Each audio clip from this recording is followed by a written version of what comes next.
Welcome back. Some nice music playing in the background there. Next up, we have our next panel, which is Music Engagement in 2021, Fans and Artists Intermingle. We have our host, Dimitri Vietze. He's CEO of the infamous Rock, Paper and Scissors. And Dimitri, a huge thank you from all of us at Wallifornia for curating 2 panels now. We really appreciate it. You're a superstar. Thank you. Dimitri will be joined by Meng Kwok, co-founder of BandLab, Jaquel Amancona Horton, founder of Fave, Josh Newman, president at Melon, and Obi Fernandez, the founder of recordship.com. Dimitri, the stage is yours. Hey, thank you so much. And thanks to everybody at Wallifornia for putting this on together. I'm over here. Can you see me? I just got beamed in here. Let me see if I can get a little bit more presentable for you. Oh, there we go. Coming in. These buttons don't always work, but let's see if we can get this space. It's funny. She said record ship. It's actually record shop, but I'm on record ship and I'm out here in space. Great to have my crew here with me on this great space journey, and thanks for joining the Music Engagement in 2021 panel, Fans and Artists Intermingle. Yes, I'm Dimitri Vietze, the founder and CEO of Rock, Paper, Scissors, a PR firm that specializes in music and technology, and also the event director for Music Tectonics, the conference, and the host of the Music Tectonics podcast, and just regular music innovation spaceman, and really excited to get going with this panel. And I think I'm going to do something that I like to do with panels, which is I will introduce a little bit our panelists as we bring them into the conversation. But let me set up the conversation first. So I've been around for a little while, guys. I just turned 50, and so I've been in the industry for 25 plus years. And fan engagement used to be fans listening to the radio, or if you're lucky, going to a show and screaming, or maybe if you're really lucky, getting an autograph. That's what fan engagement looked like in my childhood, teenagehood, young adulthood. But now it could be fans and artists gaming with each other. Fans could become a patron of artists. They might end up getting album credits as a result of their relationship, or super chatting during a live stream or a video game event. The fans might actually appear in videos. They might commission videos. If you look at something like Cameo, that's what they're doing, right? They're commissioning these little videos. They get Snoop Dogg to do a birthday message to somebody. Or you might come on stage as a live stream during a live stream as a fan. So fan engagement and this intermingling of artists and audiences has totally transformed over the last several years, and I think it's going to continue to do so. And we've got all of our 4 panelists are in the thick of this. All of them have been in the music and tech spaces for a really long time, but they're all doing really new, interesting things that are happening right now. And so I want to start off by asking the question, why is fandom exploding right now?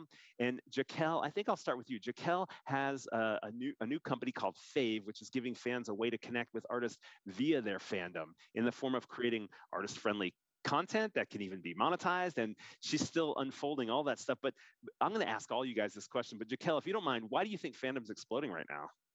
Hi, everyone. Great to be here, and thank you, Dimitri. It's a question that I often think about myself, but for me, it's maybe an unsatisfying answer, which is like, duh. And to me, it's like, why not before?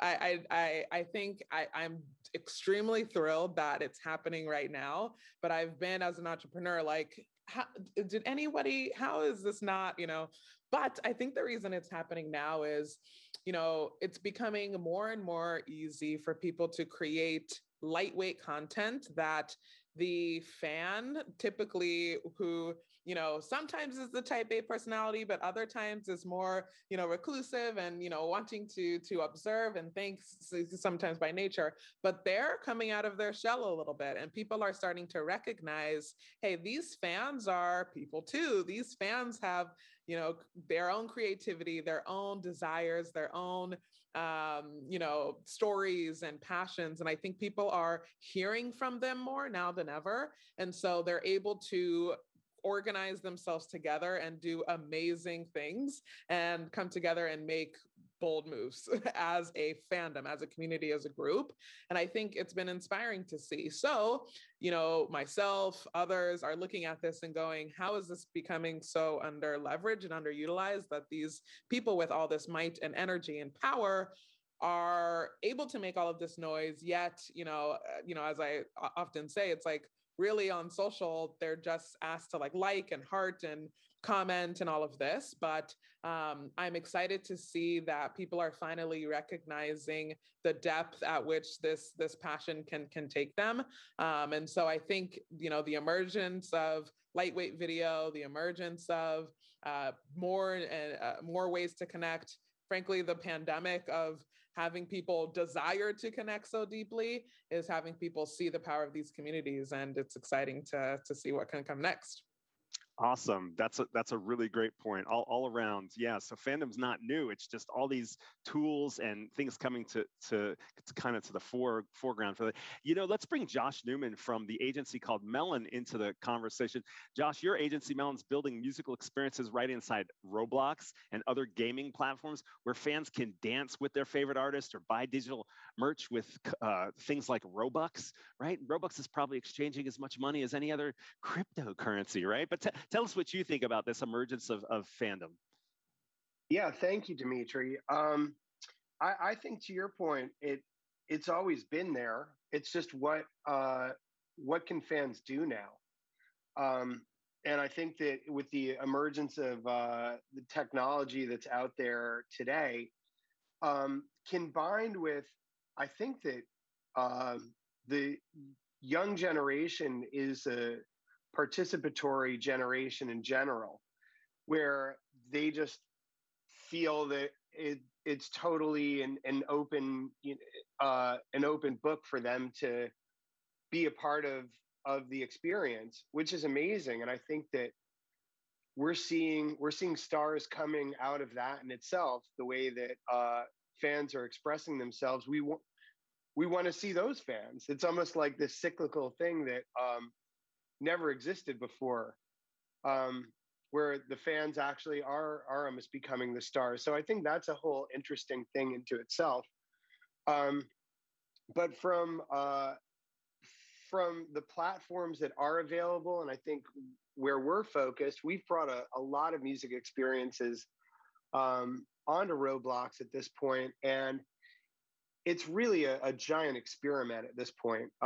What can be done, what works well, how the fans are going to interpret what we've kind of put out there and how they're going to interact. But I mean, we've seen everything from creating these environments where the artist is like right in the middle of a virtual performance world and the fans are all around them. And there's almost no separation. And then you layer on top of that the ability to communicate, whether it's text or audio, or you're really getting right in there. Obviously, it's in a virtual world, but it's tremendous what I think can be done, and the feeling that's left after that is like, oh, I was right in there with them, and I think it's amazing, and I think it's creating a deeper connective tissue between fans and artists than ever before.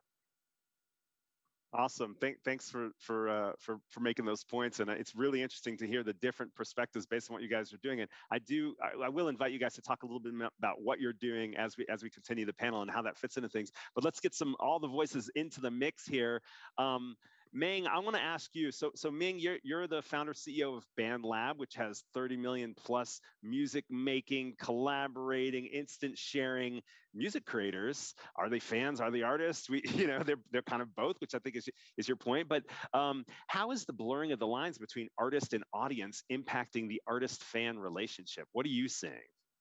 Yeah, I think it's as everyone's been saying, it's a super interesting time. I think as we're looking at those lines being blurred, we used to think in the world of musicians and fans and there being a separation.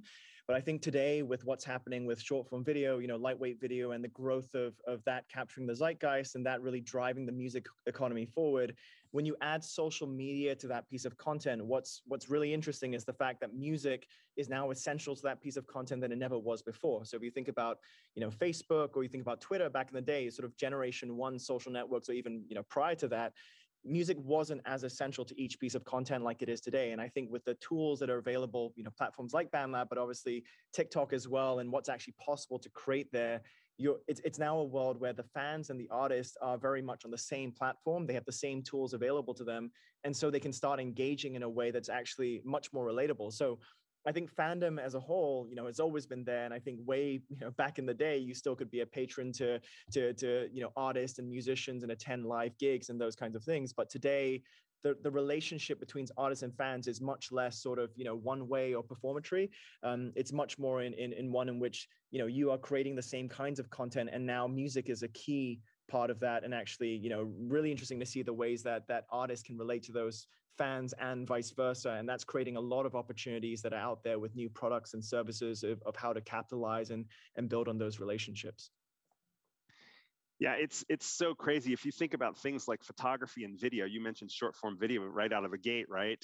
That there's this creativity process that has already, like, nobody talks about how fans have transformed the videographer industry, right?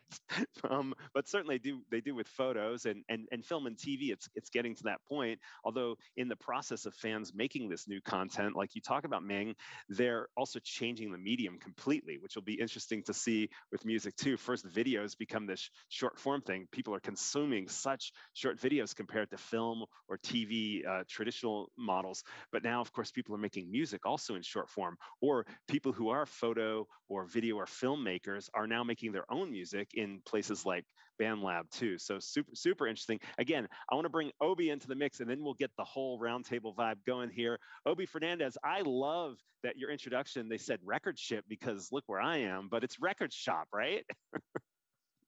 You're on mute though. Yeah, it is record shop. We got our little license plate language going on there, but that's very common in the world that we exist in, the vertical that we're starting out with as we aim to revolutionize, the future of music distribution and marketing.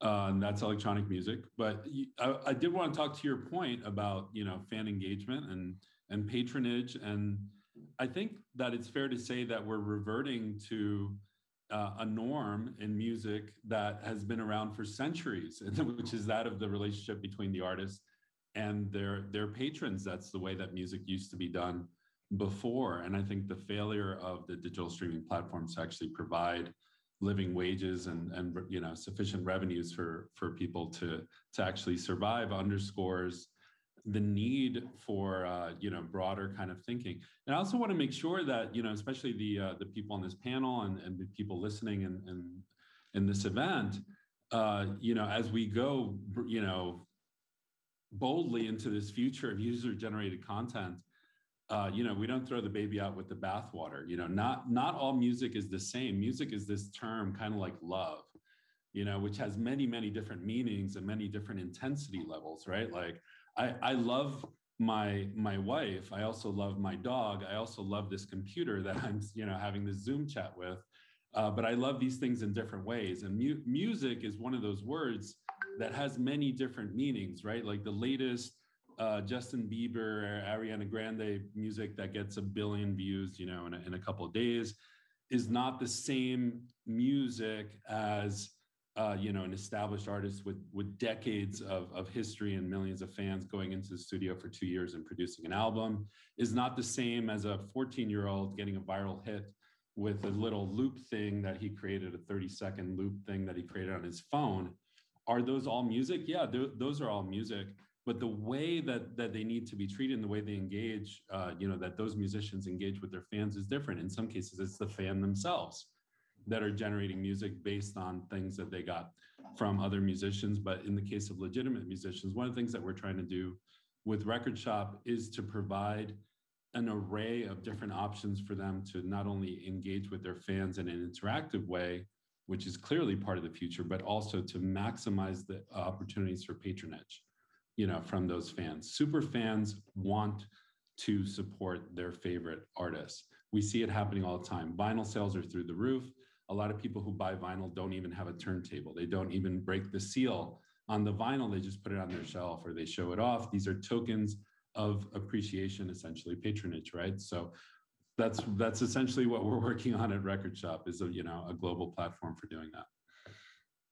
Right. I didn't give you the proper introduction, but I was going to say that you guys are working to transform the concept of digital collectibles with surprises that deepen fan connections and put artists back in control. You can hear Obi's artist-centric voice coming through as a DJ and creator artist himself of many years, and record label runner and all that stuff. So I love to hear about everybody's history that they bring into it. And it's interesting to me, so now we've put this concept of, well, there's this real interest in fandom and all the different formats that it's coming into, and each of you are doing different pieces in that world of what this world of artists and fans intermingling look like, and kind of spinning off of what you're talking about, Obi.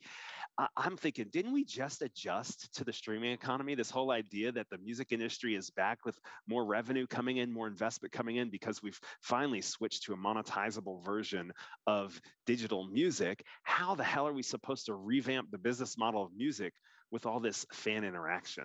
And I don't know, maybe I'll kick it at Josh. I know you've probably got to run early. If you have any thoughts on that, and everybody's free to jump in.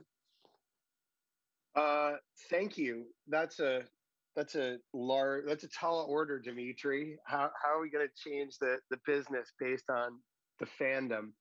I think that all of these new platforms that are emerging, as Ming and others have said on this panel so far, music is ubiquitous to all of the emerging technology and all of the social platforms that we're seeing get some traction. And with that, there is this massive fight for what is right from a music usage. I mean, the licensing battle right now is insane. And I think it's opening up new revenue streams on a daily basis. And I think we're all kind of in this place of trying to figure out what these new models are. And it's really interesting. I don't come from a tech background, and now that I'm working with a technology company, I've spent my life in the music industry, sort of explaining the way the music industry is set up to some 23 and 24, 20 somethings that are really brilliant tech minds. It sounds like the most absurd thing ever when it's like, yeah, this is what you need to do to be able to use music. It's like, what are you talking about? It's almost like a barrier to entry. And I think that with the injection of this completely different perspective of the people that are actually designing what we're excited about and what we're using, I think there's going to be tremendous change, and that's going to be very lucrative to everyone involved. But I think it will. I hope that it starts to interact a little bit differently. I mean, we're still talking about like mechanical royalties at this point, which, unless you're pressing up a record like Obi is, or working in that medium, which is amazing. Why are we talking about it in that way? So it's an endless conversation at this point, but a very exciting one, and happy to have a very small seat at the table to try to help everyone figure it out. Yeah, I think you know, it's as Josh is saying, you know, the transition, and Dimitri, your question of the streaming economy. I think in some senses the way, and I'm sure a lot of the other panelists will see in the same way, you know, fandom as a whole has always been what drove the economy. And I think if we think about broadcasting and then the transition to narrowcasting, even though we speak about it a lot more today, narrowcasting was the equivalent of you going to a music record store and being able to buy a CD or a vinyl or a cassette tape. And today, the streaming economy has scaled that out even more, that the narrowcasting has become even more sort of specialized, because no longer are you limited by distribution, what your local record store, the HMV or the Tower Records would bring in. You can listen to absolutely anything made by anybody in the world around the planet, right? Whether it's through YouTube, Spotify, BandLab, SoundCloud, all the different platforms that are out there.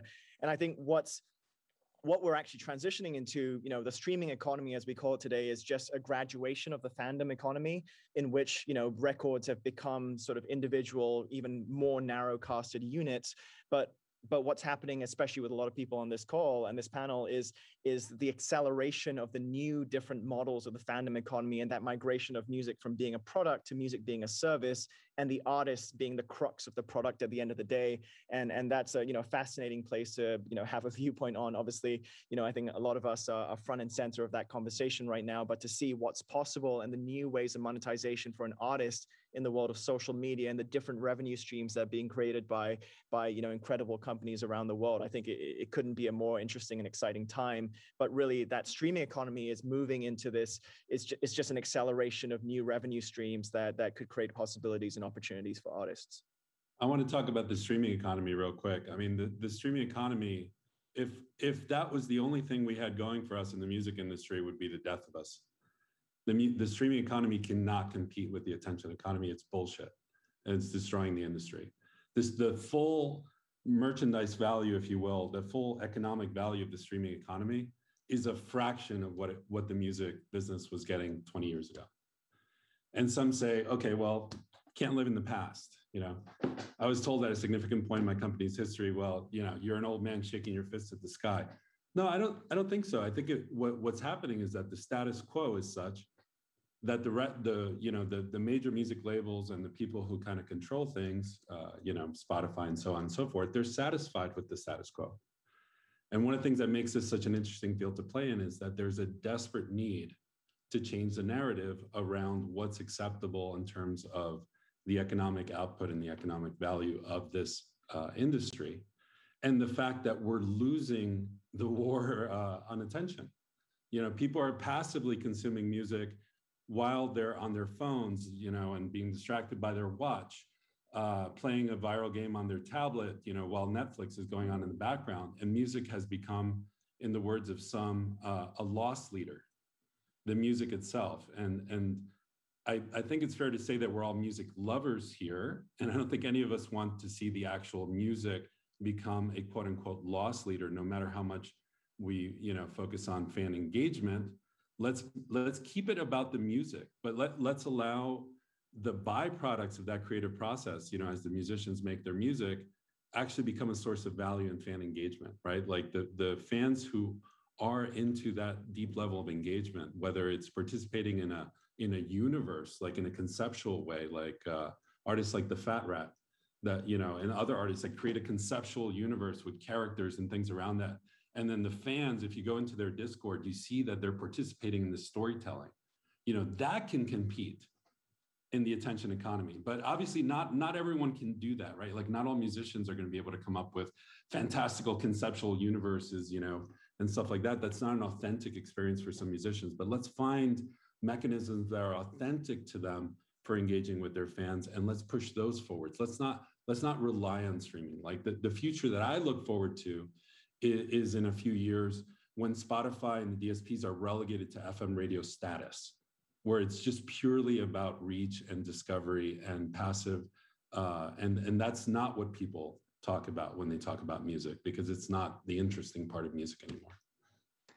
Damn, I sort of feel bad that I brought up streaming anything, but go ahead, Jaquel. Yeah, I'll add one more thing. I think it's very telling that we're all quite passionate about this question, because even in the way that you phrased the question, right? Didn't we just adjust to streaming, right? It's like, I very much am looking forward to the day where the music industry is not saying, hey, haven't we been in this thing for the last 10 years and we're changing? It's like, no, we need to be rapidly changing and adjusting. 6 months is old nowadays. And I think that we need to start getting used to that cadence, right? And I think those of us on this panel are in fact used to that, right? But I want to see the entire industry make that change. And to the points that were made on this, right? It's like, the IP, the song, the music is one piece of the puzzle that drives so many things, right? The same way that we remember the adjustment to the 360 deal, where it was, hey, there's music, but then there's all this other stuff that the labels want to get in on. It's the same way you can think about this now, right? There's music, but that drives so much interaction that streaming is just a means to another thing, right? Not necessarily an end, but to another thing and to another thing, and things continue to build on each other. And so the fact that fandom is one of those areas that people think of as a new thing emerging, this new thing coming out. In fact, to what Meng said, it's been the foundation of what everything has been. And we happen to be calling it out in a separate bucket nowadays, but what is music? What is consumption? What is any monetization? What is a concert? What is anything without these fans? And so I'm glad it's being recognized and called out, but I think we need to start, getting used to the changes of business models around these things. And yes, we are actively aiming to do so, it looks like. Yeah.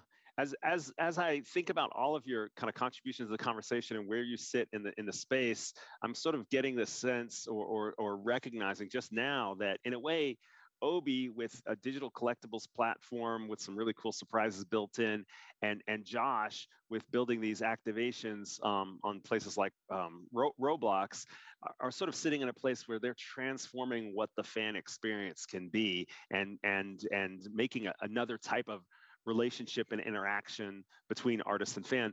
Ming and Jaquel are sort of in places where you're kind of blurring the line between who is the artist and who is the audience, which is kind of interesting that it's nice to have the panel balance in that sense, right? That we're coming from these different perspectives of where we fit in the ecosystem. But it does make me, ask the question of sort of, I think the traditional record industry is a little bit threatened by the idea that everybody can be an artist, and, as Obi said, music itself, there's different definitions, like artist the same. What does that mean? Whether you're in a studio or at home is kind of, could potentially be different, or whether you're anyone can duct tape a banana to the wall and call it art. And they do, and they make lots of money. And then there's controversy. Depends who you are though, right? Yeah, that's true too. Yep. So I mean, it's an interesting. I guess Obi, what I'm sort of getting to is it's an interesting moment where is there some more transmutation between whether you're a fan or whether you're an artist, and how does fandom, like, where's that role? Ming, I'm really interested. I've talked to you about some things in the past where you see this sort of thread that goes all the way from the first time you heard any song and got inspired, all the way to where you could become an artist and then kind of create this virtuous cycle where then you're inspiring the next generation too. But I mean, man, that's hard to imagine if, you look at the pipeline of how much music is getting released, for example, and you start to say, well, wait a second, as soon as you started hearing that there were 40,000 tracks, now, 65,000 tracks a day going out on Spotify, wasn't that also a blurring of the lines of who the artists and the fans are too? Anyway, Ming, I'd love to hear a little bit about where you see this going, where there's this interaction and this blurring of lines. Yeah, and I think in this age of mass music creation, I mean, on a monthly basis now, more than 10 million tracks are being made on BandLab around the world right now. And that's just an insane amount of music. Obviously, it varies in quality. It varies from where around the world it's being made and the different genres and interests and those kinds of things. But the blurring of these lines, and the tools that are available to artists today, that thread. Every artist starts as a fan. I don't think when we look at the world of music sort of within my organization, I think a lot of people out there as well, when we start to look at diverse revenue streams for artists, it's no longer split into musician and fan. That used to be separate markets, but the blurring of the lines as a business sort of concept is the fact that these are no longer two different people. Whereas in the past, they could be two different people because they had very different priorities. You know, someone who plays music needs to buy instruments, and the barrier to entry to making music is a very high one, or theory and learning lessons. Whereas today, everyone has their very first musical instrument in their hands, and it's a mobile phone. And so, you know, the possibilities of who that person is in the musician bucket or the fan bucket or the artist and the listener bucket, they're very much the same person, just at different stages of the day, right? Someone who buys a harmony guitar or a Fender guitar will almost certainly listen to Spotify and have a Spotify account. If you have a Spotify account, you almost certainly listen to music on YouTube. So those lines are very much blurred, and you know, where every artist starts with a fan, and you know, as Jaquel was saying, like the time span in these things are also getting much more abbreviated. Someone having a hit is significantly more abbreviated if you can get direct to your audience via TikTok or via Instagram or these kinds of things. You know, that gestation period of someone relating to being a fan and then becoming an artist, because the tools now accessible and the channels now accessible. The biggest challenge in this world of so much music is not distribution anymore, it's differentiation. And the same thing applies for everyone on this call, is that, you know, where you're differentiating the product at the end of the day, whether you do see music and that unit as a loss leader, some people do, and they see selling digital collectibles as the main place they're going to generate revenue and make their money, or live music as their main function. But some people, you know, obviously are big enough that they can make money primarily through the unit that's through streaming. So I think, you know, this whole divergence of the different revenue streams is also about differentiating the artists, but differentiating the product that they're willing to sell to their fans. And the fandom is now in a place where it's willingness to pay and what they're willing to get out there and support their artists. And that's about building the relationship. None of that happens without engagement and a strong artist-fan relationship. And, you know, it's so important for artists to understand that, you know, to really build those relationships with their fans, to be able to create those possibilities for themselves as businesses and small entrepreneurs. Awesome. Thanks for sharing that. Listen, I started off the panel by doing very brief introductions because I like to get into the panel before we end up with a 45-minute panel that's just introductions. But what I'd like to ask each of you is to take a moment to talk a little bit about what you're doing and how it relates to this issue of artists and fans intermingling. Who wants to go first? Obi, go ahead. Make sure to hit the mute button and come join us. Yeah, sure. So thanks, Dimitri. What we're doing is still a little bit stealth, but I'll drop a little bit of nuggets of interesting details. I mean, basically, we are building a next generation NFT platform. I say that just so that you kind of understand that this is a block. You know, this is backed by blockchain. NFT technology allows us to create digital scarcity and create truly limited edition digital items that are almost tangible as goods that can be bought, can be transacted. What that allows us to create for our artists is a framework and a global platform that will have many different stakeholders in terms of producing these items that have opportunities for engagement, I'll say, you know, with their artists. In some ways, I mean, depending on the lens that you look through it, you could see the kind of curatorial activities that we'll be doing as putting together, you know, museums for specific elements or subcultures of music, or, you know, through other lenses, you can see it as a new way of engaging. And it's not, it goes beyond the current paradigm of NFTs as just kind of this fancy receipt or voucher that you can turn into a physical item, and more of an overall engagement platform that includes game mechanics and includes leaderboards and includes kind of these factors that let the artist recognize patronage when it occurs in an organic way and respond in an organic way that stays authentic to who they are as artists. And that's super important. You know, that authenticity is critically important in these things. We don't want to yet again give artists another way of doing a funny dance on TikTok or doing something that they really, at the end of the day, don't want to do. You know, there's just kind of this pressure on artists. Even those that have been around 20 or 30 years are probably the ones that suffer the most from it in terms of being forced to be an imposter in their own world, you know, just in the names of not going obsolete. And, maybe I'm just the old man in the room, but I go, I don't want to sacrifice, I don't want to sacrifice those generations of talent and drive them out of the business. I mean, I had friends during pandemic that were selling studio equipment, even though they wrote some of the most iconic music of the last 10 or 20 years. That's not right. But the reason is that the world and the paradigm that we've been living under for the last 10 years, one, does not make enough money globally, and two, is not authentic to who they are, right? The whole Instagram ethos, the whole TikTok ethos, like I mentioned disparagingly, the funny dance thing, like that's really not what it's about. And if you talk to real music fans, what drove them to that artist in the first place was the story of that artist, who they are, what their background contributes to the music that they create, and why are they still relevant. It should be because of that music. Because once you give that up, then you can't compete. You can't compete with the newer generations. You're just done, right? Because these newer generations that are TikTok natives, or whatnot, that's cool. I consider it like a whole different genre that can coexist, right? It doesn't have to be the end all be all to what's going on in music. And I think that we will revert to more solid backing, for artistry. Like there's no replacement for artistry. Eventually there has to be a reversion to actual, talent and hard work. I'm glad we don't all say the same things on this panel. I'm glad there's a little bit of difference of perspective. So appreciate that, Obi. And it's also interesting giving your background as an artist yourself and where you come from this.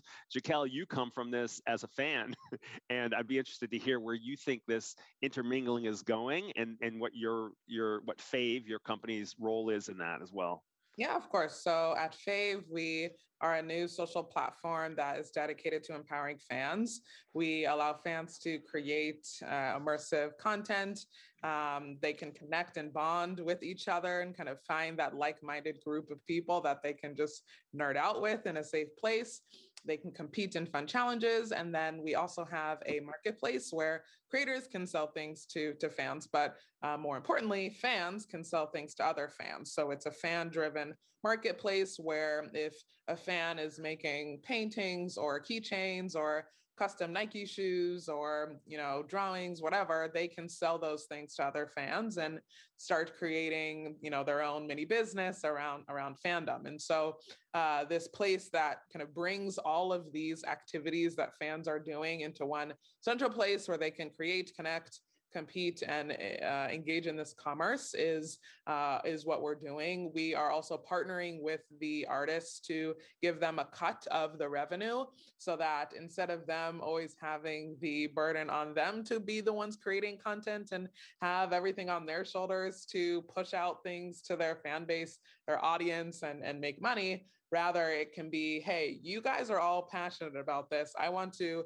empower you and have you guys be my cheerleaders and advocates to, connect with each other. And they can now get a cut of that directly rather than, the remixes, the covers, all of these fan fiction, all of these things that are happening within the fandom already, just going out into the ether and the artist gets nothing from it. So this intermingling we're taking a different approach where, previously it was a very one-way conversation where the artist was, shouting things to their fan base and they were consuming and, just having all of this content to them, which is great. Obviously, like we said before, the content is what makes this world go round without question. But then there was another one-way street where the fans were trying to reach out to their favorite artist and say something or get noticed or, have a mention or a like on social media. And the artists,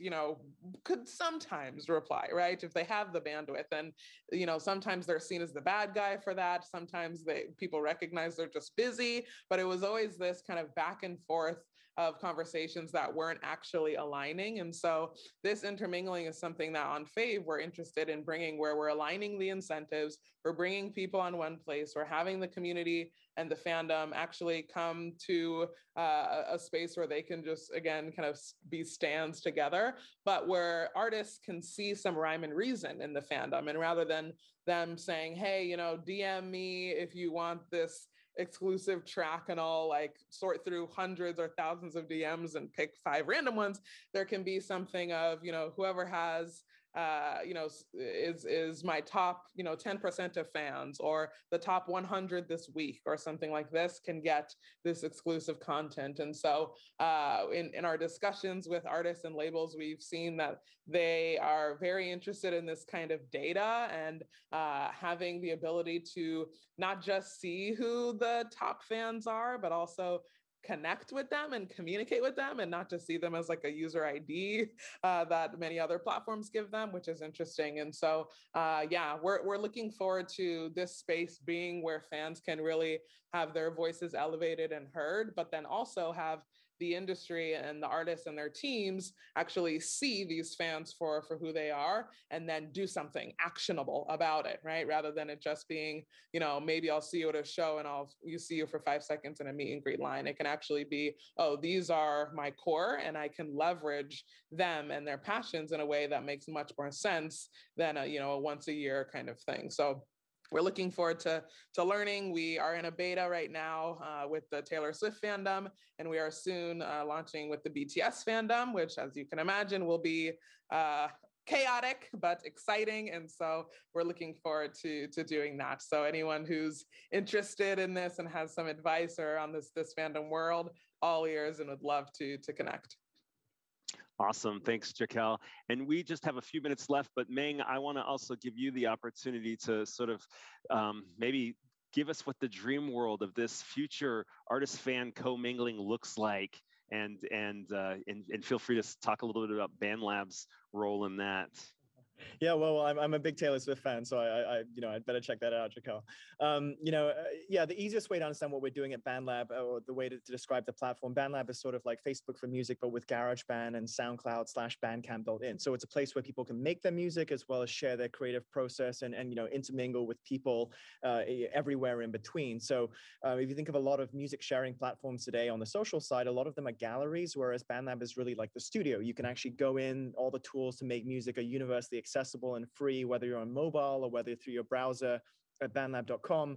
And sort of, the analogy or the comparison of what BandLab is and sort of our music creation elements, BandLab is to GarageBand and Ableton sort of what Google Docs and Google Sheets are to Microsoft Word and Excel. So, everything has a different place in the creation process, and we're really about mobile creation, capturing inspiration as it pops up, but also built on a fundamentally different paradigm of collaboration, and the fact that music creation is more than just about the software and the tools.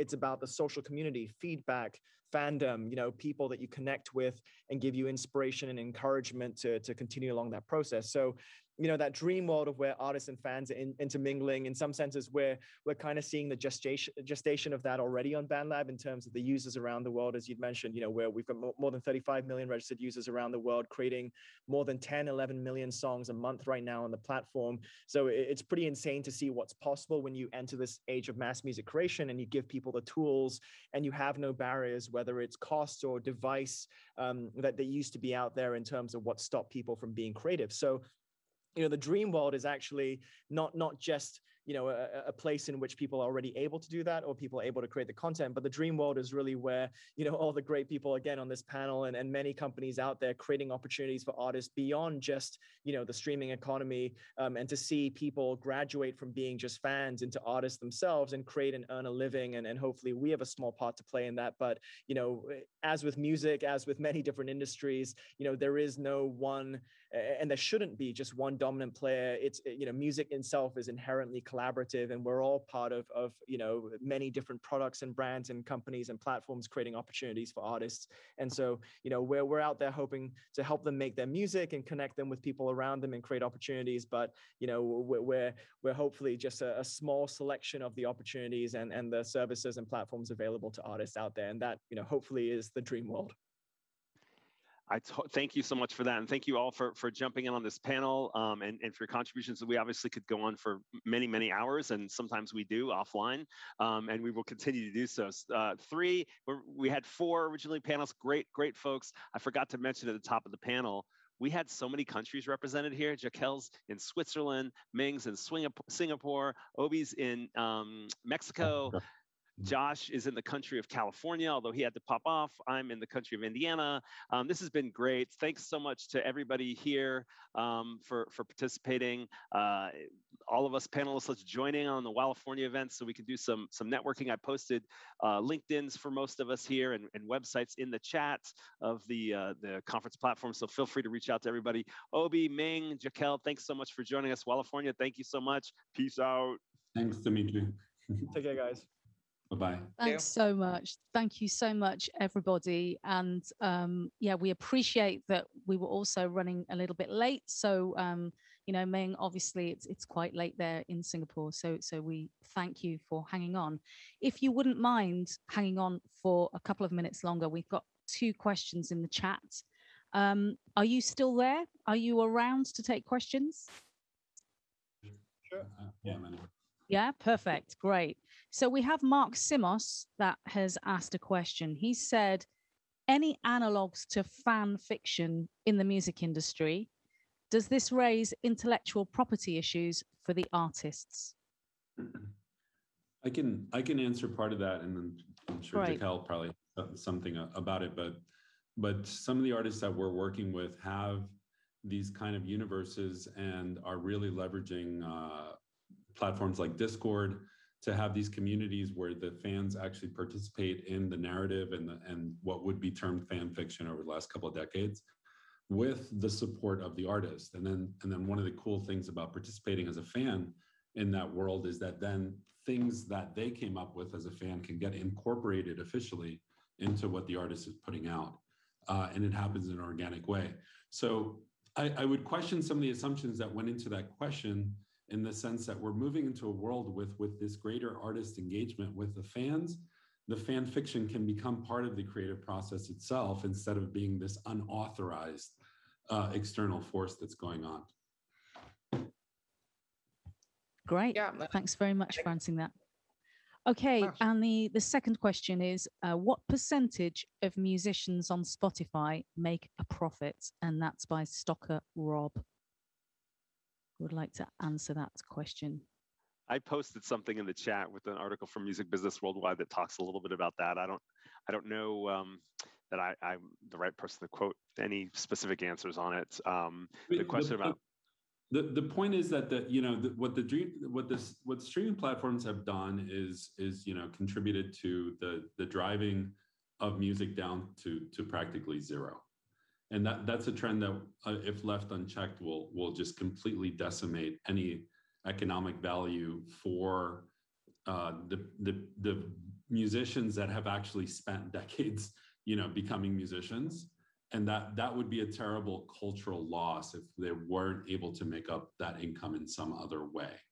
So I'm not sure what profit means in that context, but I'm supposing that probably it's a minuscule percentage of a 1% that actually turns a quote unquote profit by a streaming platform, because there's just not enough money generated there. And the serious money that's generated there has a lot of, labels and distributors and things like that taking a big piece of that pie, but in terms of economic value that could be generated in a future that I think all of us in this room are building, that does seem a lot more, promising in terms of, this phenomenon of just needing 1,000, real fans, or even maybe 100, super fans that are, let's say contributing $1,000 each, right? And that's generally considered probably a target to where you could survive, in most countries on that kind of income. So that's part of what we're trying to do at Record Shop anyway, is, to kind of broaden the ability of much bigger pool of musicians to actually generate that kind of economic value. Yeah, I think just to jump in on that question as well. I think the point about making money and what's profitable in the world of music. I think what's interesting about streaming today is that versus where previously it was gate kept by labels and very few people were actually able to monetize their music through the distribution and channels.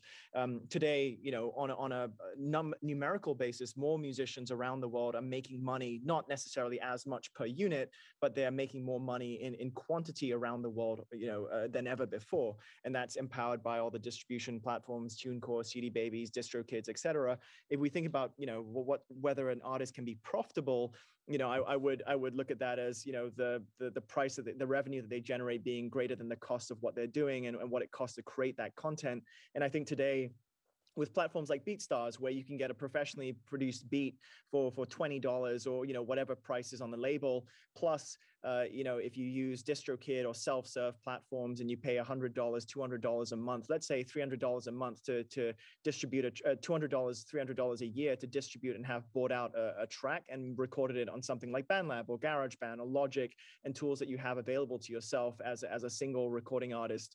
If let's say the revenue streams are $3 to $4 per 1,000 streams on Spotify, you don't necessarily need, you do need a substantial amount of streaming revenue, streaming plays to be able to generate that monetization to pay that back. So, I would say that potentially it is more affordable for people to create music than ever before. So the chances of someone being profitable as a musician individually is greater, but it's also significantly harder because the differentiation, the challenges in becoming, a recognized artist with enough plays, without being empowered by the other, tools and services like Record Shop or Fave and different ways to monetize your audience and your content in better ways. It's very, very difficult, but it's also in some ways possible because of other creator tools that have made these things more accessible and affordable. Yeah, thanks for that. And it's great news. As an old school musician, this is all literally music to my ears. So, happy to hear about all of these new tools. Thank you so much, everybody. To set the record straight, or should I say the record shop straight, it was a slip of my tongue. So I'm glad it became such a talking point. Thank you, everybody, for your brilliant contribution. We really appreciate it. It was so insightful.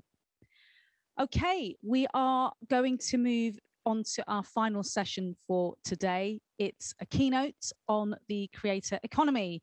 And our speakers are Ronnie Krieger, who is the general manager in Europe for Patreon, and Noura Labani, creator of partnerships for France and Belgium for Patreon. We'll see you after the break. Thanks.